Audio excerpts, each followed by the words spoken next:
Idries Shah, recognized as the leading interpreter of Sufi methods and practices in the Western world, was recently invited by the BBC to talk about Sufism and its role today. In his introduction to Idries Shah's definitive work, The Sufis, Robert Graves, the poet, wrote, "He does not wish to be thought a missionary. Sufi teachers do their best to discourage disciples and accept none that come empty-handed, that is to say, who lack an inborn sense of the central mystery." This tape is an unabridged repeat of the broadcast in which Idries Shah answered questions put to him by Pat Williams. I am interested in making available in the West those aspects of Sufism which shall be of use to the West at this time.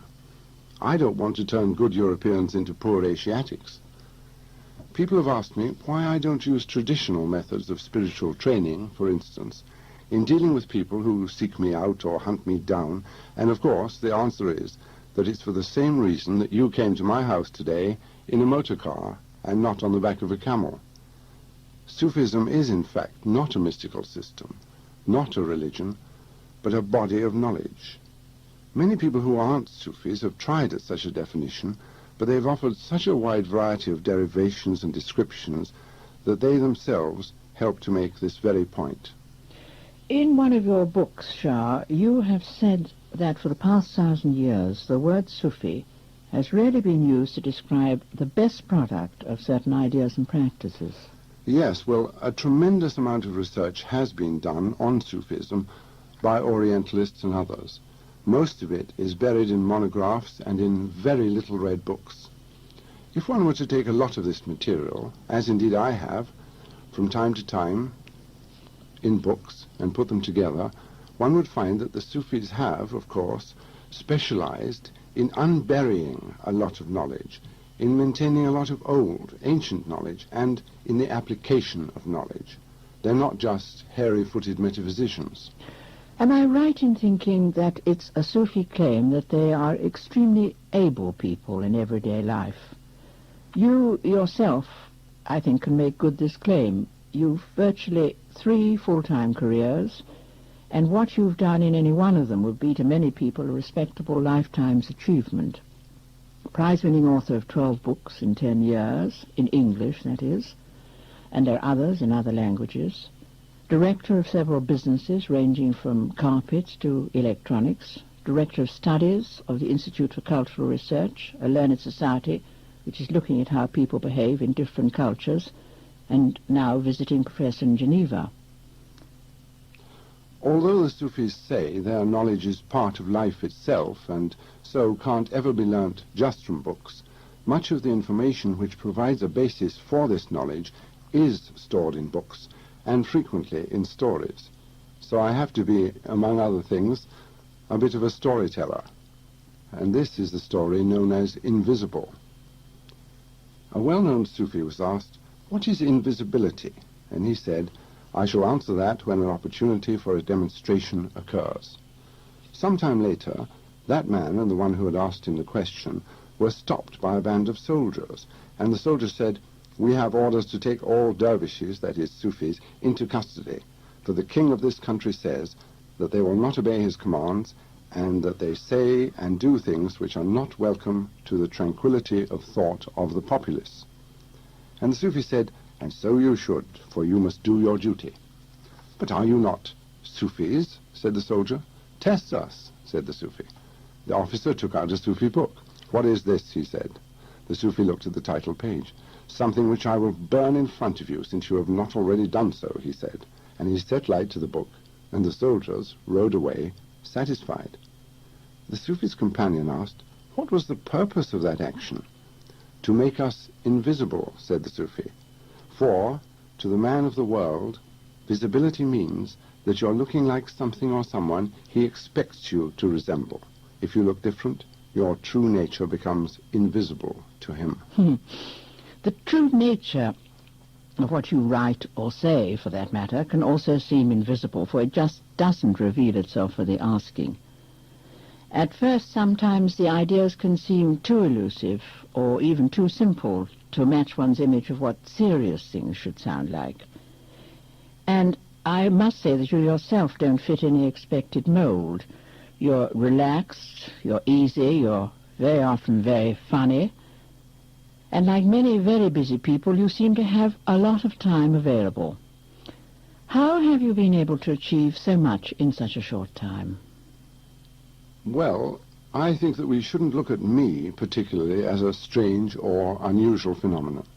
One should realize that there are lots of people achieving lots of things, and many more people underachieving. Now there are people who achieve very substantially and effectively in commerce, industry, politics, religion, in almost anything. And they manage to do so because they no longer have the inhibitions, the fear that they might lose out, the fear that they might not succeed. And, as you know, all societies have always suffered from some sort of thrombosis. Sooner or later, people get pessimistic. I fear that our society, which is, of course, the modern Western one, is tending to become pessimistic. And because of that, people who could achieve more are not doing so. People seem to think that this pessimism hits people when they grow up and suffer setbacks in the tough world. But children imbibe such attitudes much earlier, absorbing them from their parents, coming home night after night, fed up with the events and frustrations of the day, and from adults all around them, browned off and feeling like failures. Attitudes, good or bad, can actually be caught, like infections. People are able to do what others think can be done. They don't realize that for thousands of years, nobody could run the 4-minute mile simply because nobody thought it could be done. As soon as it was done, people started running it right, left, and center. And it's the same thing with the conquest of Everest. One way out of this is to spend time in the company of achievers, not sitting at their feet, but associating in some way with people who are good at things. My own education has included this. As far as that education is concerned, education in the widest sense, my family and those who are interested in me, which in the East is usually a number of people who are well-wishers of various sorts, extending far beyond the ordinary family, these people always tried to expose me and my brothers and sisters and cousins and so on to a multiplicity of impacts. That's something which I've heard recently here in the West as becoming more and more favored. That a child, for instance, in the home, if it has a sufficient range of contacts, human contacts, will develop, I understand, into a more intelligent or a more achievement-oriented child than one which is brought up in a very narrow environment. Now, from the start, one was exposed to a tremendous number of experiences. These experiences were not selected like you might select experiences for a public schoolboy, say, in order to bring out in him characteristics of leadership or the ability to make decisions or how to solve problems, because the Sufi people believe that a well-rounded human being ought to be able to do more than just this, shouldn't just be a product very useful for the administration of an empire, for instance, but should be a person of interest and usefulness to the human community as a whole. For example, one might be expected to be entertaining or interesting or capable of doing things, all kinds of things. They might even be conjuring tricks, it might be cooking, it might be all sorts of other things, in the course of studying which one would imbibe the capacities to make decisions, to solve problems, to acquire and discharge the qualities of leadership. These things, not being an end in themselves, these qualities are acquired by practice and through exposure to expected and unexpected circumstances.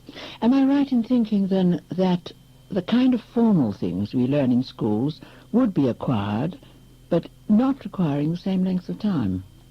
Yes.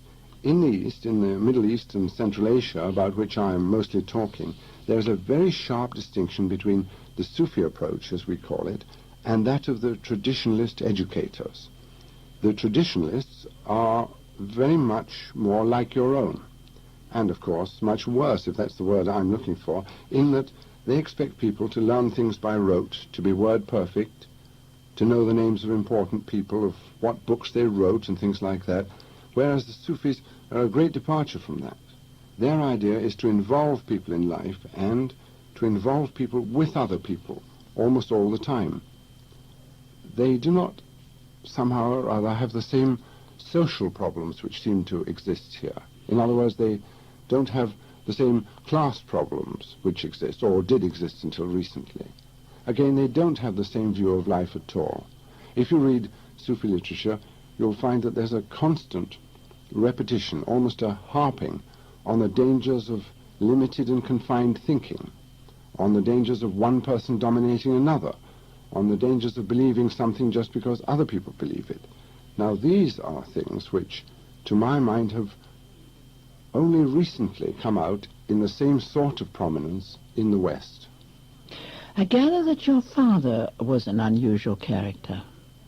Well, of course, we in our family always regarded him as a very unusual man, but I think perhaps not as unusual as did many of his friends, both his compatriots and people even in this country and elsewhere, so much so that I'm always meeting people who say things like, "The trouble is, we never quite knew which side your father was on."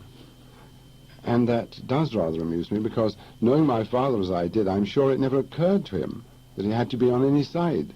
And of course, he did take a large part in bringing me up, and many other people as well. He used to do quite unexpected things and often surprised us. When I was about 15 and quite timid in personal relationships, I remember he was going to give a lecture one evening to about 1,800 people, and he had me with him on the rostrum.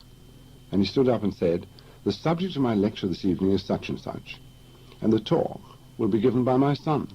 And I stood up and talked, and I haven't stopped talking since. He had an enormous number of scribes and secretaries from time to time, and lots of them have stories and notes about him, but he would never allow a biography to be written. But many of these stories still exist, and sometimes I go to places now, places I've never been to in the Middle East or even in Africa, and people say, "Gosh, you're the son of Iqbal Ali Shah. Well, do you know, he was sitting on that very chair and he did the most amazing thing," or "He said the most astonishing thing," or "I didn't know he knew anything about telecommunications and things like that, but he told me a lot about it." And of course, neither did I know these things. He was one of those people whom you really can't categorize, and as such it was really remarkable that he made so few enemies. He was rather a mild sort of person in appearance and behavior, but once when he brought me to Europe for an operation, I was unfortunately given a very serious overdose of an anesthetic, and I was going to die. And some doctor said to him, "Well, I'm afraid you better reconcile yourself to the fact that he's going to die." And my father said, "I'm afraid you will have to reconcile yourself to the fact that I'm a very strange and unusual and peculiar and oriental person. And I'm going to leave this room right now and go and get my .45 revolver and hide in the bushes somewhere, and when I hear that my son is all right, I shall come out. But if I hear that he's not, then I shall come out and pick you all off one by one." And he did so. That is, he got his gun and he went into the bushes and he waited. And I, of course, didn't know anything about it until I woke up in an oxygen tent, hypodermic syringes all over the place, and having been very effectively revived. So that was the sort of behavior he was capable of, and I must say I've applied something quite similar myself in times of emergency. So it's useful to be an unpredictable Oriental sometimes. Unpredictable and useful are the dominant qualities in the stories that you tell and that you write. However extraordinary the twists of the story, however unexpected the behavior of the Sufi masters, their actions are discovered in the end always to have a far-sighted purpose combined with the certainty of how to get a desired result. And as I've grown familiar with these stories, I've become more and more respectful of the way they enshrine patterns of thought which just aren't susceptible to being framed in any other way, until it becomes clear that the story is the perfect vehicle to carry, almost like a scientific formula, a whole lot of related things, all happening just at once, like it happens in life. There's a rather remarkable use of stories, which I'm calling teaching stories, in Central Asia, where we have a story which has a moral, but can also help to prepare a person for experiences which he has not yet had. Such a story is the very ancient one of the old woman and the eagle. Once upon a time there was an old woman, and she'd never seen an eagle in all her life.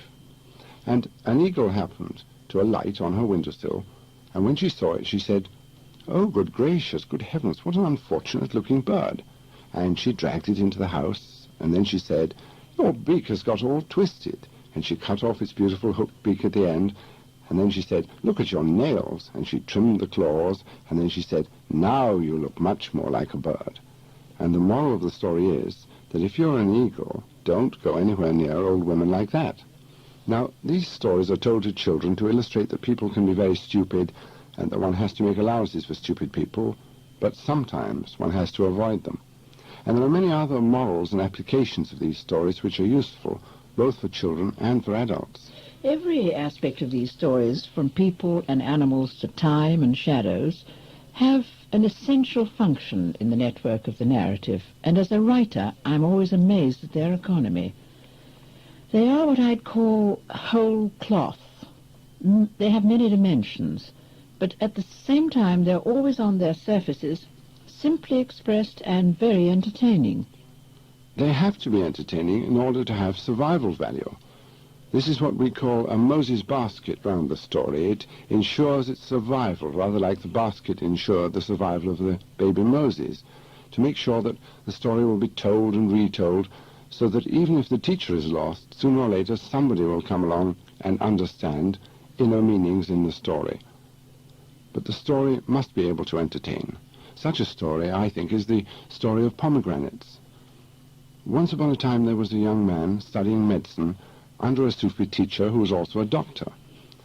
And after he'd been working with the teacher for a long time, he said, "Master, the next case that comes along, please do let me recommend a treatment.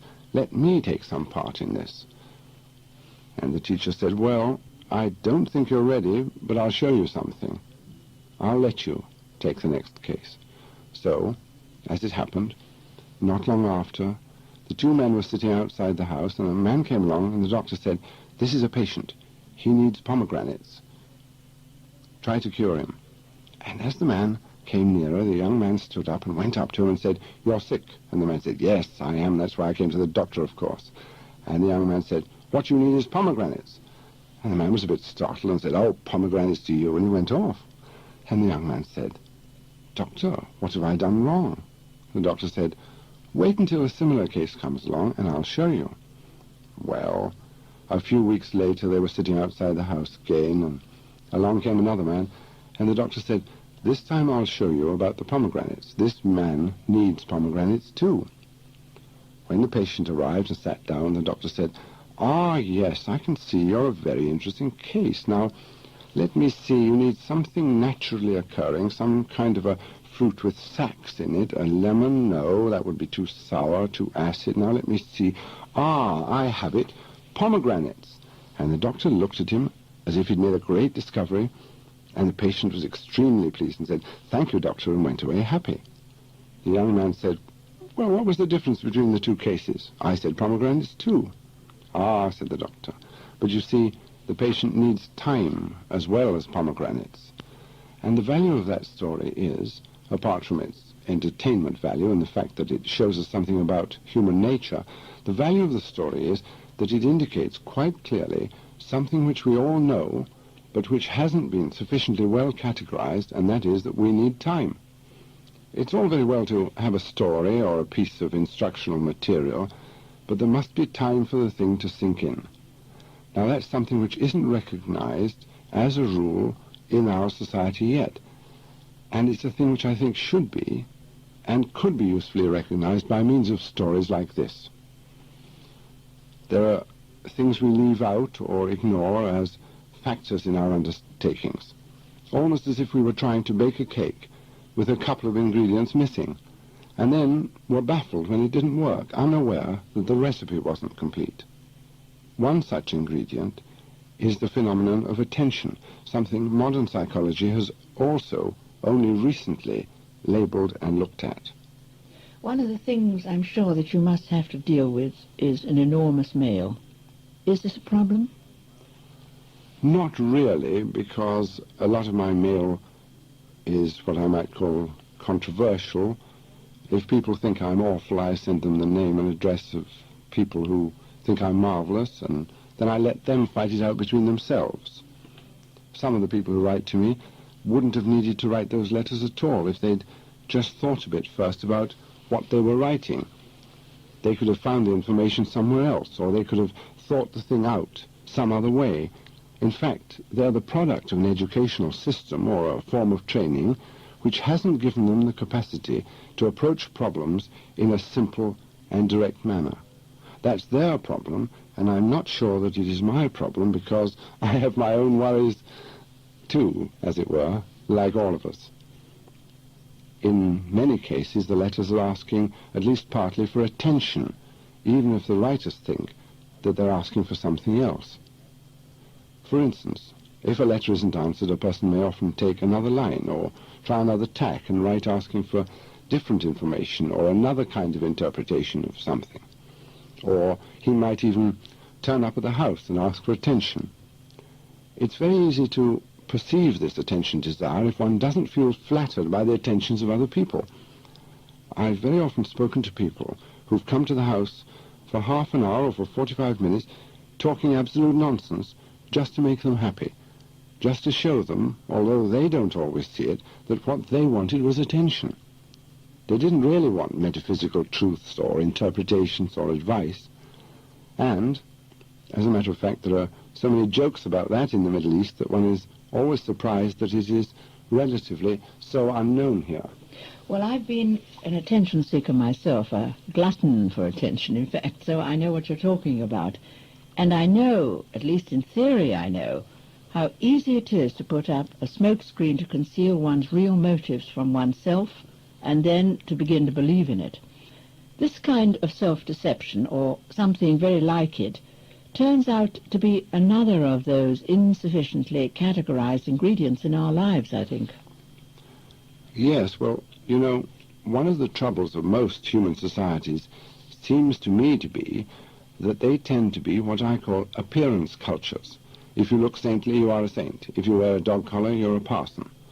There's a story intended to illustrate that, in the hope, I think, that people will try to be something and to perceive something rather than only to look like something. We call this story qualities. Now, there's a Sufi lay figure called Khidr. Khidr is the Sufi guide, the man who wanders around the world in disguise trying to help humanity. And Khidr one day met a pious man and said to him, "What can I do for you?" And the man said, "Do nothing for me, but on your travels help my disciples." And Khidr asked him, "How shall I know them?"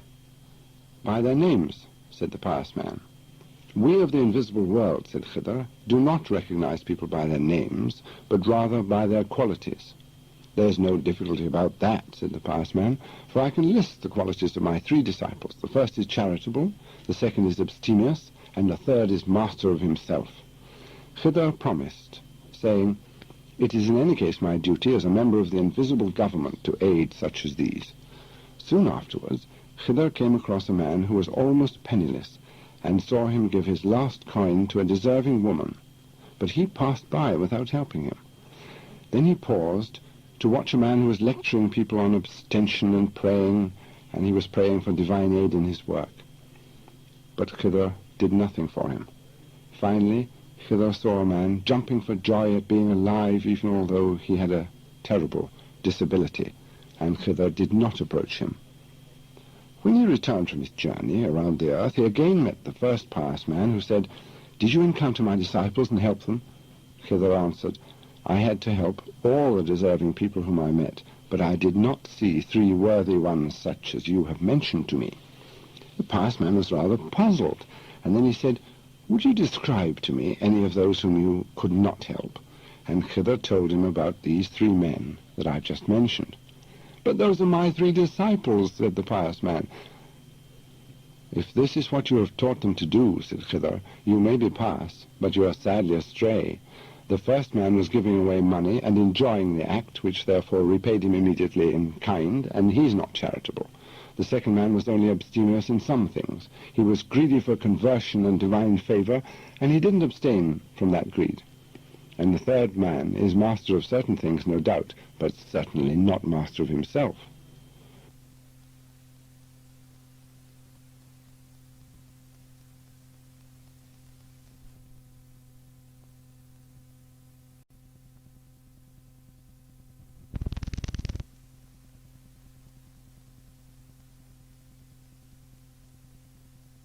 Well, there's another very old story which contains the same sort of insights that modern psychology has come up with in recent years, that things that look different might actually not be so.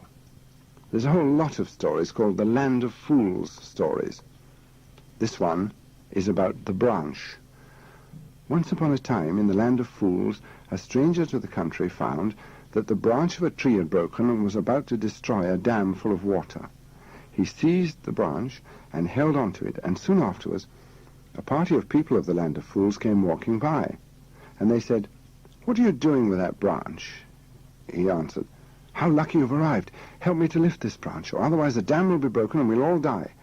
And they laughed and they laughed and they laughed, and finally the wisest among them, wiping the tears from his eyes, said, "Dear friends, this is a delicious moment. Savor it.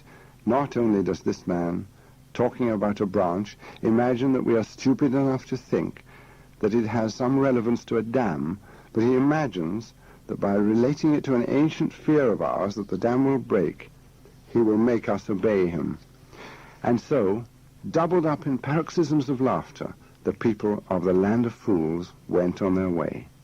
And the end of the story is exactly what you think it is.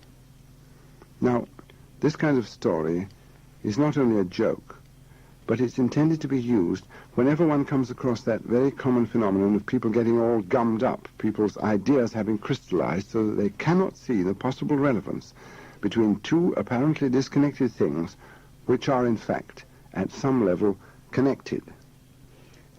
As a journalist, I tend to ask deliberately vague questions so that the other person can approach it as he wants, according to the particular axe he's grinding.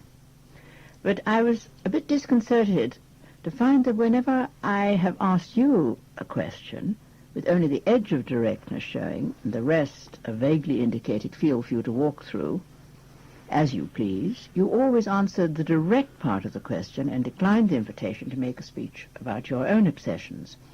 Now, this is so rare in my business that it needs emphasizing. Another interviewer with different preoccupations would have come away with an utterly different content to his program. But as one of my current interests is the process of learning and teaching, I want to know this. Do the Sufis have one specific, overriding teaching technique? In the East, it is not customary among the Sufi type of people to believe that there can only be one kind of teaching, one thing, and this thing that all teachers are expected to be able to teach. Teachers have to teach in accordance with the peculiarities of the people who are learning from them. That means that you have to have a very versatile and sophisticated type of mind as a teacher. You must not have a doctrinaire or dogmatic approach. You must not have a system as ordinarily understood, but you must have a tremendous range of information as to how to put the same thing in different ways. That sort of thing is happening here. But there has been a tendency, I believe, in the past for people to think that what I call the Eureka system, this is it, we've found it, this is how to teach people. These sort of things have been desired, and people have imagined that they've found them from time to time. At one time, people thought you learned by picking things up. Another time they thought it was by rote, and then they thought it was by demonstration. And it's this sort of gambler's mentality, here it is, now we'll try it, this is going to win, which has characterized a lot of ideas about education. I believe that the Middle East, having been far less homogeneous as a culture than the Western culture has been during the last 2,000 years, has benefited from observation and experiment, and that much of these observations and many of these experiments have been preserved in stories and in the behavior of the teachers. So the answer is, of course you must be sophisticated. There are many, many methods of teaching, and one should be able to use them all and be prepared to use them, even if by so doing one sacrifices the comfortable possibility of believing that one has an easy system or a real system at last. This idea of Sufism being whole cloth, as it were, is an image that keeps returning to me, for it seems this same emphasis on common sense, observation and experiment permeates Sufi behavior at all levels, even even the level of mystical experience. The popular image of the mystic is probably that of someone with his feet planted firmly on the clouds. But even here, the Sufis emphasize that knowledge must be approached in a practical way. If you look at some of the records of the mystics of any persuasion or almost any time, you will see that in addition to there being a discipline for mystics or a series of experiences through which they go, there is also a need for having certain information. We don't have many records of mystics, for instance, who had no information at all. That is context. And another thing is, there's a need for stripping off or removing what you would call psychological blocks or inhibitions. Now, if you don't remove these things, if you don't become, in other ways, practical and efficient, then you're likely to become deluded and thought to be a mystic and to think yourself a mystic when, in fact, you may have become an obsessional. Now, an obsessional is not likely to be a particularly good all-round achiever or individual who can integrate well into society. Therefore, we can produce the conditions suitable for the stripping off by having a good social being. We can tell whether the man is likely to develop weird ideas and illusory ones if he's not socially well integrated. So this is where the two things connect, and I think it's extremely important. And surely it can be a kind of relief to be reminded that mysticism is achieved by humans, not by some impossibly sounding goodies, or even in the great phrase that you came out with at the start of this program about hairy-footed metaphysicians. Fortunately, in Sufi literature, unlike other mystical literature, or some literature including mysticism, we do not find a great dead weight of what are really pathological cases whom we might otherwise have had to reinterpret or shrug off or claim not to be real Sufis. We are able to find and trace this intensely practical orientation right the way through. And I would go so far as to say that it has been stipulated by Sufis for centuries that people must be, as we say, in the world but not of it. In the world means that providing you are normal, you can become a mystic. If you're abnormal, you can become a deluded person. But whether you can become a mystic or not is open to some doubt, especially with modern clinical and other evidence. What kind of evidence are you referring to? Is it a recent research into group psychology, such as Dr. Bayon's research into how groups of people can behave? It isn't known to many people that Dr. Bayon and others have shown that if you collect a number of people together in a room and have them meet regularly with some sort of director who is saying nothing about religion, and even if all these people are atheists or agnostics, they will tend to become religious. Now, unless this is understood, it can mean that we could have, and we probably have got, religions which aren't religions at all. We can have forms of belief which are not spiritual, but which the practitioners, the believers, or victims, if you like, are unable to tell are not religious. Well, neither a religious person nor a non-religious person would surely wish this to happen to him. These are the sort of evidences to which I'm referring, quite apart from the other material of people like Dr. William Sargent, who've often said how it's possible to condition a person from one religion to another. Now, since we can no longer say with the people of the Middle Ages that this is the devil counterfeiting true mystical experiences, we must accept that many people are unable to distinguish between a real religious experience and an illusory one.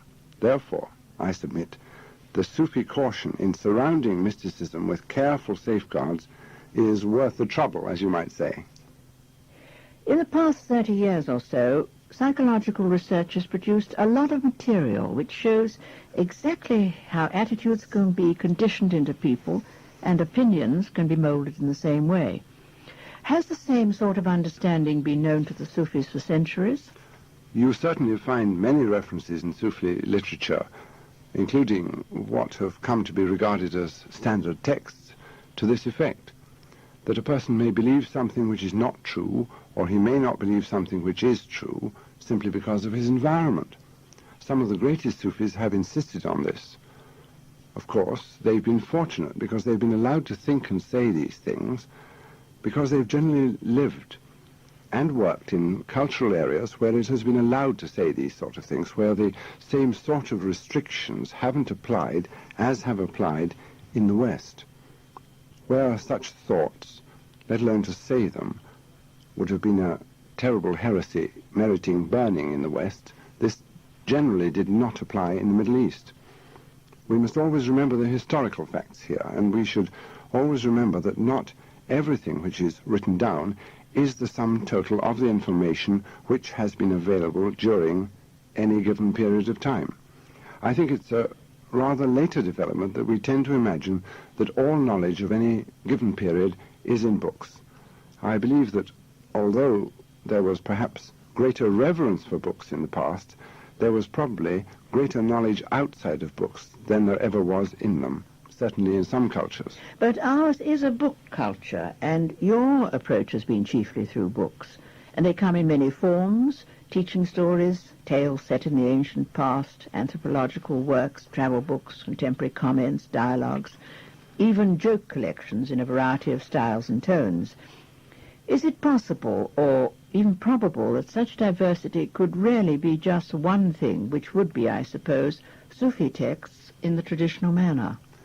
I think that's a most interesting question, because if you look at the so-called Sufi texts, you will find that they are not just theological harangues or morbid thinking worked out in a very laboured sort of academic manner, but very often they contain what you might call anomalies, poems, jokes, recipes. They contain all sorts of stuff about dream interpretations, all sorts of extraneous things which are very often not noticed or passed over by all kinds of scholars who are far too interested in trying to follow what they imagine to be the central thread, a certain very serious thread in the Sufi text, which one can almost pronounce in inverted commas.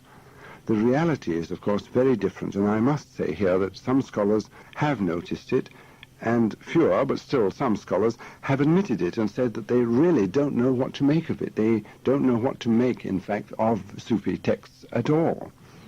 What I'm doing is not making any distinction, as it is customary not to make such distinctions among Sufis, any distinction between traditional literature and oral literature, and the behavior of Sufis today, and in fact the whole Sufi phenomenon. That which is recognizably Sufic belongs to the Sufis and is connected with their life and teaching. I do not have any recollection whatever of any Sufi text material which did not belong, however, to its time. And we Sufis who are, as it were, alive and well today, believe that we belong to our time, and those of us who are in Europe from time to time believe that we belong to the European time just as much as to any other. I think that there has been a tendency for people to regard Sufi material as the province of what are generally referred to as specialists. These specialists, so far, have almost always been academic specialists, and therefore, until recently, it hasn't been realized that specializing in Sufism can take many forms, but this is not to say that all scholars are hidebound and pedestrian people. For example, I have a paperback book here on Oriental Studies, published by a professor at Cambridge University, and it has a dancing girl on the front, and it talks about the seductive harem girl who tells all these stories. So I don't think that we need feel that there's any longer such a division between what we might call the academics and ourselves as hitherto. It's an interesting demonstration of your practical and experimental approach, the sort of thing that you've been talking about right through the program, in fact, that the stories you've been publishing are not the ones that you first started to write. Well, I originally started making up stories, but then when I showed them to people, they said things like, why don't you deal in traditional materials, because your stories aren't half as good? And I've been waiting for people to say, why are you dealing in traditional materials? Why don't you give us something original? And if and when they say that, I'll come out with some of mine. Well, I'll say it now. Would you come out with one of them now? All right, then. The last one is the one about the snail. A man was walking along, and he saw a snail lodged in a crevice in a wall, and for no particular reason he said to it, "Hello, snail." And oddly enough, the snail could speak, and the snail could hear, and it said, "Hello." And it moved its eyes around as best it could on their stalks to try and see what it was that was confronting him. So the man said, "Can you hear me?" And the snail said, "Yes, of course. Who and what are you anyway?" So the man said, well, I'm a man. And the snail said, whatever is that? So the man said, well, we're something like you. For instance, you've got eyes on stalks, and we've got stalks on the other end. And the snail said, the other end? And the man said, yes, just a minute, you see, it's for putting your feet on, you see, and these feet. And the snail said, what are these feet for? And the man said, the feet are for moving along very rapidly on. And the snail said, really, you amaze me. Is there anything else about you peculiar? And the man said, well, you know, you've got your house on your back. And the snail said, yes, yes. So the man said, we don't do that. We have lots and lots of houses, and we go in and out of them at will all the time. But, said the snail, you really are a most astonishing kind of creature. Is there anything else strange about you? And the man said, well, now, a man can take a thing like a leaf, you know, a leaf. And the snail said, yes, yes, I know a leaf. Well, said the man, we can make marks on this leaf and even hand this leaf to another man who could give the leaf to a third man, who could tell from the marks on the leaf what the first man was thinking. Ah, said the snail, I see you're one of them. And the man said, what do you mean? And the snail said, you are a liar. And the trouble with you liars is that you tell one lie, and then you tell a bigger lie, and finally you overreach yourselves. Idries Shah, Director of Studies at the Institute of Cultural Research and visiting professor at Geneva University, has also made an exclusive recording for seminar cassettes in which he answered questions on Sufi thought and action which have been sent to him from all parts of the world. That is catalogue number SS103. Two other cassettes in this series, The Traditional Psychologies, are An Ancient Way to New Freedom, recorded by the eminent novelist Doris Lessing, and In the World, But Not of It, a recording made by the South African writer Daphne Van Reenen, in which she describes a visit to Idries Shah's home in England and her impressions of the man, his work, and his family. Both these are on catalogue number SS102.